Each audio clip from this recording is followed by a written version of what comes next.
दोस्तों, हमारे हिंदू धर्म में किसी भी स्त्री का एक से ज्यादा पति होना गलत माना जाता है। लेकिन फिर भी आज से कई वर्षों पहले महाभारत युग में द्रौपदी ने 5 पतियों से विवाह किया था। ऐसे में सोचने वाली बात है कि आखिर उस समय ऐसी क्या मजबूरी आ पड़ी थी कि द्रौपदी को 5 पतियों से विवाह करना पड़ा था। और सबसे जरूरी, द्रौपदी ने अपने 5 पतियों के साथ पत्नी धर्म कैसे निभाया। दोस्तों, क्या आप जानते हैं महाभारत में द्रौपदी के चीरहरण करने के बाद द्रौपदी के साथ कौरवों ने क्या किया था। दोस्तों, आप यह जानकर हैरान रह जाओगे, 5 पांडवों के अलावा द्रौपदी किसी और से भी प्रेम करती थी, जिसका नाम सुनकर आप दंग रह जाएंगे। और द्रौपदी ने क्यों दिया था कुत्ते को इतना बड़ा श्राप, जिसकी वजह से कुत्ते आज भी खुले में सहवाग करते। दोस्तों, द्रौपदी से जुड़े ऐसे कई सवाल हैं जो उसके चरित्र पर प्रश्न चिन्ह लगाते हैं। अगर आप भी द्रौपदी के जीवन से जुड़े रहस्यों को जानना चाहते हैं तो वीडियो में अंत तक जरूर बने रहिएगा। वीडियो काफी ज्यादा इंटरेस्टिंग होने वाली है, इसलिए अगर अब तक आपने हमारे चैनल दिव्य ज्ञान की बात को सब्सक्राइब नहीं किया है तो हमारे चैनल को सब्सक्राइब करके बेल आइकन को प्रेस कर ले, ताकि हमारे आने वाली वीडियो का नोटिफिकेशन मिलती रहे। तो दोस्तों, चलिए शुरू करते हैं। मित्रों, वीडियो शुरू करने से पहले आपसे एक छोटा सा निवेदन है।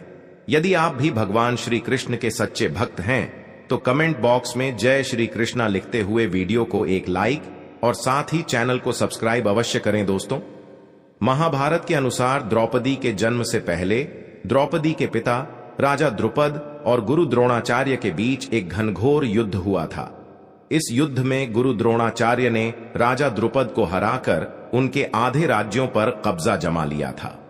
युद्ध में हारे हुए राजा द्रुपद ने गुरु द्रोणाचार्य बदला लेने के लिए पुत्र प्राप्ति की इच्छा से एक बड़े यज्ञ का आयोजन किया। उस वक्त यज्ञ की बेटी के मध्य भाग से एक पुत्र और अनंत सुंदरी कुमारी कन्या भी प्रकट हुई। उस कन्या के नेत्र कमल के समान, बाल घुंघराले और उसका रंग सांवला था।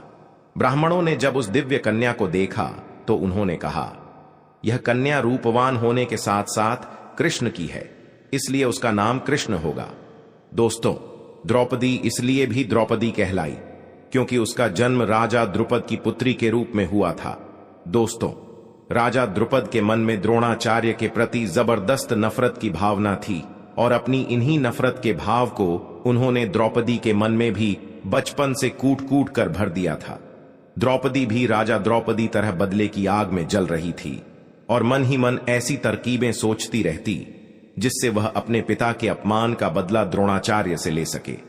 लेकिन द्रोणाचार्य हस्तिनापुर राज्य के संरक्षण में थे। द्रोणाचार्य को नीचा दिखाने के लिए द्रौपदी, इसलिए जब द्रौपदी विवाह के योग्य हुई तो राजा द्रौपदी के स्वयंवर का आयोजन किया। हालांकि कृष्ण जानते थे कि धर्म की स्थापना के लिए द्रौपदी का विवाह अर्जुन से होना जरूरी है, इसलिए द्रौपदी के स्वयंवर के पहले से ही वह राजा द्रौपदी की भगवान कृष्ण से काफी अच्छी मित्रता हो गई थी। यहां तक कि द्रौपदी ने भगवान कृष्ण से विवाह करने की इच्छा भी जाहिर की थी, जिस पर श्री कृष्ण ने यह कहते हुए मना कर दिया था कि वह सिर्फ ऐसी स्त्री से ही विवाह करेंगे जो उनके लक्ष्य के प्रति पूरी तरह समर्पित होगी, यानी धर्म की स्थापना के कार्य में उनका पूरी तरह से साथ देगी। उस स्त्री की कोई भी सैन्य या राजनीतिक मंशा नहीं होनी चाहिए। कहते हैं उस वक्त भगवान श्री कृष्ण ने द्रौपदी को खुश करने के लिए यह भी कहा था कि तुम एक महान स्त्री हो, तुम्हारे जैसी महान स्त्री के मैं योग्य नहीं हूं। दोस्तों, जब द्रौपदी के स्वयंवर का आयोजन हुआ तो उस वक्त 5 पांडव युधिष्ठिर, भीम, अर्जुन, नकुल और सहदेव ब्राह्मण वेश में वनवास काट रहे थे। वे अपनी मां के साथ एक गरीब कुम्हार के घर में रह रहे थे और भिक्षा न पर ही जीवित थे। जिस दिन द्रौपदी का स्वयंवर था उस दिन भी 5 पांडव ब्राह्मण के वेश में भिक्षा मांगने के लिए निकले हुए थे। तभी उन्हें कहीं द्रौपदी के स्वयंवर का पता चला। तब अर्जुन ने अपने भाइयों से स्वयंवर में भाग लेने की इच्छा जताई, जिसके बाद 5 पांडव ब्राह्मण के वेश में ही स्वयंवर में पहुंच गए। यहां स्वयंवर की शर्त के अनुसार जो भी धनुर्धर ऊपर घूमती हुई मछली की परछाई को नीचे पानी में देखकर उसकी आंख को भेज देगा, उसी के गले में माला डालकर द्रौपदी उससे विवाह करें। अर्जुन एक श्रेष्ठ धनुर्धर थे, इसीलिए उन्होंने मछली की आंख को भेद कर स्वयंवर की शर्त को जीत लिया और द्रौपदी को अपनी पत्नी बनाकर उसे अपने साथ अपने ने आश्रम ले आए। अब यहां आप में से बहुतों के मन में यह सवाल आ रहा होगा कि जब स्वयंवर में द्रौपदी को अर्जुन ने जीता था और द्रौपदी का विवाह अर्जुन से हुआ था, तो फिर वह पांडवों की पत्नी कैसे बनी? दोस्तों, दरअसल हुआ क्योंकि जब अर्जुन सहित बाकी पांडव द्रौपदी को लेकर आश्रम लौटे तो उस वक्त कुंती खाना बना रही थी। अर्जुन ने दरवाजे पर ही खड़े कुंती से कहा, मां देखो हम क्या लाए। तब कुंती ने बिना देखे ही यह कह दिया, जो भी लाए हो पांचों भाई आपस में बांट लो। यहां कुंती की भी गलती नहीं थी, क्योंकि रोजाना पांडव को दिन भर भिक्षा करके जो कुछ भी मिलता उसे वह अपनी मां कुंती के सामने लाकर रख देते थे, जिसे कुंती सभी में बराबर बांट देती थी। इसलिए हर रोज की तरह जब उस दिन भी अर्जुन द्रौपदी को लेकर आए और उन्होंने अपनी मां से कहा कि देखो मां, आज हम लोग आपके लिए क्या लाए, तो उस दौरान कुंती घर के काम में व्यस्त थी, इसलिए उन्होंने बिना देखे ही यह कह दिया कि जो भी लाए हों उसे पांचों भाई आपस में बराबर बांट लो। हालांकि अपनी मां की यह बात सुनकर सभी पांचों भाई संकेत में आ गए और जब कुंती ने भी एकदम शांति महसूस की तो उसने पीछे मुड़कर देखा तो उससे भूल हो गया था। उन्होंने अपने पुत्र ठर से कहा, इसका कोई ऐसा उपाय निकालो जिससे द्रौपदी का कोई भी अनर्थ ना हो और मेरे मुंह से निकली बात झूठी ना हो।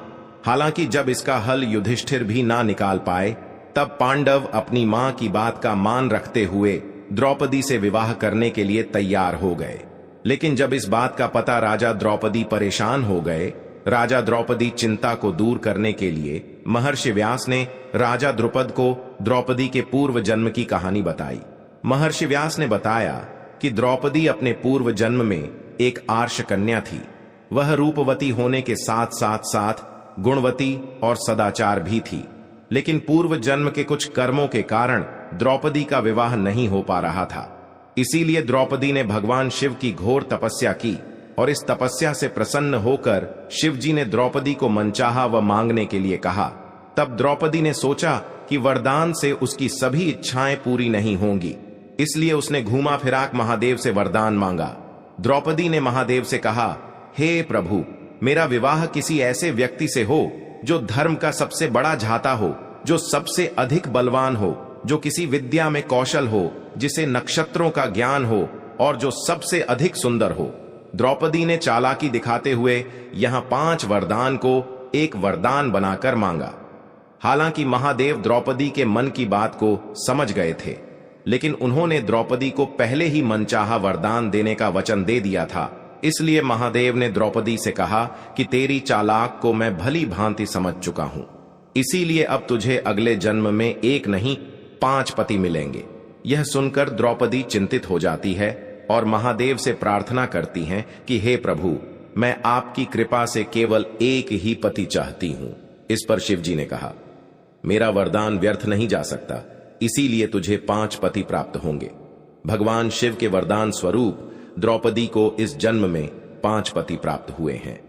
दोस्तों, इस कहानी को सुनने के बाद राजा द्रौपदी बेटी द्रौपदी का विवाह 5 पांडवों के साथ करने को राजी हो जाते हैं। हालांकि द्रौपदी अभी भी 5 पांडवों से विवाह करने को तैयार नहीं थी, लेकिन फिर द्रौपदी इस शर्त के साथ तैयार हो गई कि 5 पांडव भाई आगे जाकर जिस किसी से भी विवाह कर सकते हैं, लेकिन रानी का स्थान केवल द्रौपदी को ही मिलेगा। कहा जाता है कि द्रौपदी के इस शर्त को मानने के लिए पांडव तैयार हो गए थे, जिसके बाद सबसे पहले द्रौपदी का विवाह सबसे बड़े भाई युधिष्ठिर के साथ किया गया और उस रात द्रौपदी ने युधिष्ठिर के साथ अपना पत्नी धर्म निभाया। उसके अगले दिन द्रौपदी का विवाह भीम के साथ हुआ। द्रौपदी ने भीम के साथ अपना पत्नी धर्म निभाया।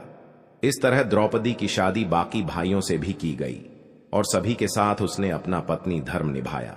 अब यहां सोचने वाली बात यह है कि जब द्रौपदी का विवाह सबसे पहले युधिष्ठिर से हुआ और द्रौपदी ने उसके साथ अपना पत्नी धर्म निभाया, तो फिर बाकी पांडव भाइयों के साथ द्रौपदी ने अपना पत्नी धर्म कैसे निभाया? तो दोस्तों, दरअसल द्रौपदी हर बार पत्नी धर्म निभाने में समर्थ थी, क्योंकि द्रौपदी को महर्षि वेदव्यास से आज जीवन कौमार्य यानी कुंवारेपन का आशीर्वाद मिला था।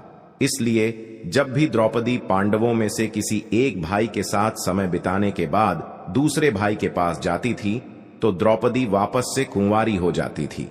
कहते हैं, पांचों पांडव की विवाह के बाद एक दिन देवर्ष नारद पांचों पांडवों से मिलने आए और पांडवों के भविष्य को लेकर चिंता जताते हुए धर्मराज युधिष्ठिर और अन्य पांचों पांडवों से कहते कि द्रौपदी तुम 5 भाइयों की पत्नी हैं, इसलिए तुम लोगों को द्रौपदी को लेकर नियम बना लेना चाहिए कि कौन भाई कितने वक्त तक द्रौपदी के साथ समय व्यतीत करेगा। नारद मुनि की यह बात सुनकर राज युधिष्ठिर नारद मनीषा से कहते हैं कि हे प्रभु, हम 5 भाइयों में आज तक कभी भी द्रौपदी को लेकर कोई मनमुटाव नहीं हुआ, और फिर मुझे पूरी उम्मीद है कि भविष्य में भी हमारे बीच ऐसा कुछ नहीं होगा, लेकिन हम आपकी बात नहीं टाल सकते। इसीलिए मैं द्रौपदी को लेकर आज ही नियम बनाऊंगा। महर्षि नारद के जाने के बाद धर्मराज युधिष्ठिर नियम बनाते हैं कि प्रत्येक वर्ष किसी एक ही पांडव के साथ अपना समय व्यतीत करेंगे, और जो कोई भी इस निर्णय का दुरुपयोग करेगा उसे 1 वर्ष तक वनवास जाना होगा। ऐसे में जब भी द्रौपदी किसी पांडव के साथ अकेले में समय व्यतीत कर रही होती, तो दूसरे पांडव को उस कक्ष में आना वर्जित होता था। वहीं इसी दौरान एक ऐसी घटना घटित हो गई जिसकी वजह से कुत्ते को यह श्राप मिला कि सहवाग करते समय उनको पूरी दुनिया देखेगी। जी, दरअसल पांडवों ने नियम बनाया था कि जब भी कोई एक पांडव द्रौपदी के कक्ष में जाया करता था, तो वह अपनी द्वार पर उतार दिया करता था, ताकि उनके भाई पादुका देख कक्ष में प्रवेश ना करें। हालांकि एक बार जब अर्जुन अपनी पादुका प्रवेश द्वार के बाहर उतार द्रौपदी के संग प्रेम प्रसंग में लीन थे, तभी द्वार पर एक कुत्ता आया और खेल खेल में उस कुत्ते ने अर्जुन की पादुका उठा ली और उसे लेकर वह पास के जंगल में जाकर उसके साथ खेलने लगा। इसी बीच भीम अपने कक्ष की ओर प्रस्थान कर रहे थे, तो उन्होंने देखा कि द्रौपदी के कक्ष के बाहर कोई पादुकाई नोरू की ई है। उसके बाद दोनों भाई कक्ष के बाहर गए और उन्होंने पादुकों को खोजना शुरू कर दिया। ढूंढते हुए पास के जंगल में पहुंच गए। उन्होंने देखा कि एक कुत्ता अर्जुन की पादुका हो का साथ खेल रहा है। ऐसे में द्रौपदी इस बात से बहुत ही लज्जित महसूस कर रही थी और उतनी ही क्रोधित भी थी। ऐसे में उन्होंने क्रोध में आकर कुत्तों को यह श्राप दे दिया कि जैसे आज मुझे भीम ने सहवाग करते देखा है, उसी तरह तुम्हें सारी दुनिया सहवाग करते देखेगी। बस यही श्राप के चलते को खुले में सहवाग करते हैं। दोस्तों, ऐसा भी बताया जाता है कि स्वर्ग यात्रा के दौरान जब खाई में गिरकर द्रौपदी की मृत्यु हो गई थी, तब भीम ने अपने बड़े भाई युधिष्ठिर से यह पूछा था कि द्रौपदी ने अपने जीवन में कभी कोई पाप नहीं किया, फिर वह हमारे साथ स्वर्ग क्यों नहीं जा सकी? जिसका जवाब देते हुए युधिष्ठिर भीम से, यह द्रौपदी हम 5 पांडव भाइयों में से सबसे ज्यादा प्यार अर्जुन से करती, जिसे उसने हमसे छुपाकर रखा था, और यही वजह है कि वह स्वर्ग तक नहीं जा सकी। परंतु दोस्तों, बताया यह भी जाता है कि द्रौपदी ने कर्ण के प्रेम का रहस्य भी छुपाया था। दोस्तों, बताया जाता है कि द्रौपदी जब वनवास का 12वां वर्ष काट रही थी, तो एक दिन वह 5 पांडवों के साथ जंगल से गुजर रही थी, जहां उन्होंने एक जामुन का वृक्ष देखा और जामुन के वृक्ष में जामुन का गुच्छा लटक रहा था। जामुन के गुच्छे को देखते ही द्रौपदी ने उसे तोड़ दिया। तभी वहां श्री कृष्ण ने प्रकट हुए और उन्होंने द्रौपदी को बताया कि एक साधु अपना 12 वर्ष का उपस खत्म करके उसे खाने वाला था। सौरभ, तुम्हें उस साधु के श्राप का शिकार होना पड़ेगा। इसी के साथ ही श्री कृष्ण यह कहा कि यदि जामुन के वृक्ष के नीचे जाकर कि तुम अपने जीवन का एक ऐसा सत्य बोलोगी जिसे तुमने सबसे छुपाया हो, तो उस पैर पर जामुन का गुच्छा वापस लग जाएगा। 5 पांडव के एक बार सत्य बोलने के बाद जब की बारी आई, तो उन्होंने श्री कृष्ण को बताया कि मेरे 5 पति मेरे ज्ञानेंद्रियों के समान हैं, लेकिन इतना शिक्षित होने के बावजूद मेरी वजह से मेरे पतियों को कितना कष्ट सहना पड़ा। जब यह सुनने के बाद भी जामुन के पैर पर वापस से जामुन नहीं लगे तो श्री कृष्ण ने द्रौपदी से कहा कि तुम अभी भी कुछ छुपा रही हो।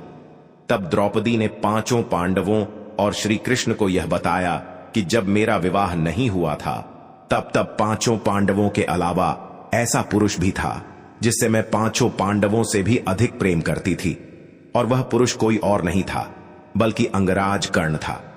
केवल एक सूत पुत्र होने की वजह से मैंने उनसे विवाह नहीं किया। द्रौपदी का यह सच सुनते पांचों पांडव काफी हैरान रह गए और श्री कृष्ण के वादे के अनुसार जामुन का गुच्छा वापस वृक्ष पर लग गया। तो मैं दोस्तों, आप कमेंट करके हमें जरूर बताएगा कि आज की द्रौपदी के बारे में दी गई जानकारी आपको कैसे लगी और आपका क्या कहना है। द्रौपदी के बारे में कमेंट बॉक्स में अपनी राय जरूर दें। धन्यवाद।